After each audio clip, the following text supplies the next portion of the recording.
দেখলে আর রক্ষে নেই, যেভাবে হোক সেটা খেয়েই ছাড়বে। একদিন হলো কি, সে শেয়ালটির পেল বেজায় খিদে। খাবারের সন্ধানে সে হন্য হয়ে ঘুরতে লাগলো। বনের মধ্যে তন্ন তন্ন করে খুঁজতে লাগলো কোথাও পেট ভরানোর মতো কিছু মেলে কিনা।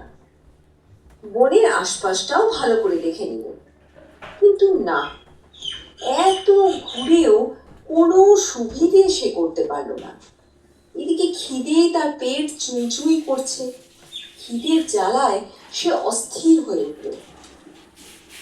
উফ, কি জোরে খিদে পেয়েছে, আর যে সহ্য হয় না।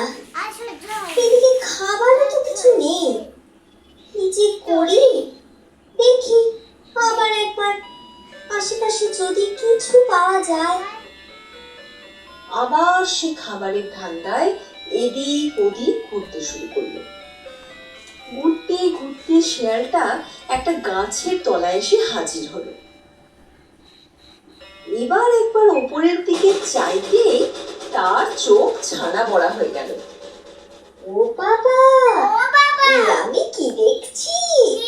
গাছের উপর লাল লাল থোকা থোকা আঙুর যে পেকে একেবারে টসটসে হয়ে আছে। শিয়ালের জিভ দিয়ে লালা গড়িয়ে পড়তে লাগলো। বার কয়েক জিভ চেটে সে ঢোক গিলল। আহা, রসে ভরা মিষ্টি আঙুর খেলে মনটা একেবারে ভরে যাবে। মাংস খেয়ে খেয়ে অরুচি ধরে গেছে।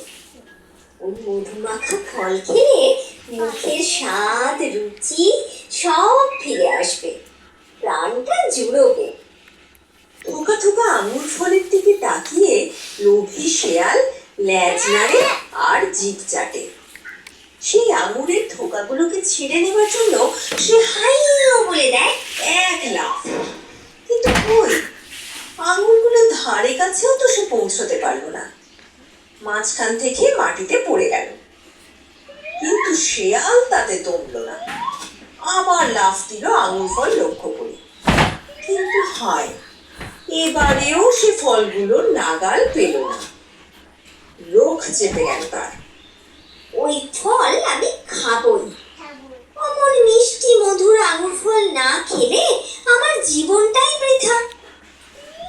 লোভী শেয়াল ফলগুলো ছিঁড়ে নেবার জন্য বারবারই উপরের দিকে লাফ দেয়, আর বারবার ব্যর্থ হয়ে মাটিতে পড়ে।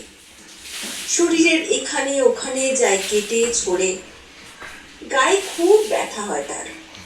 পেছনের একটা পায়ে চোটও লাগে বেশ। জিভ বার করে ঘন ঘন নিঃশ্বাস ফেলে সে।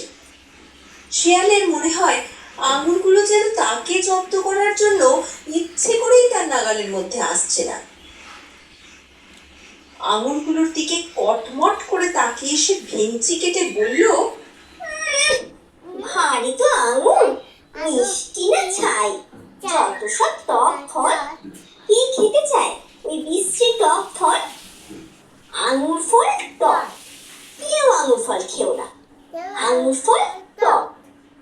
এই বলে রাগে গজগজ করতে করতে লোভী শেয়াল সেখান থেকে চলে গেল।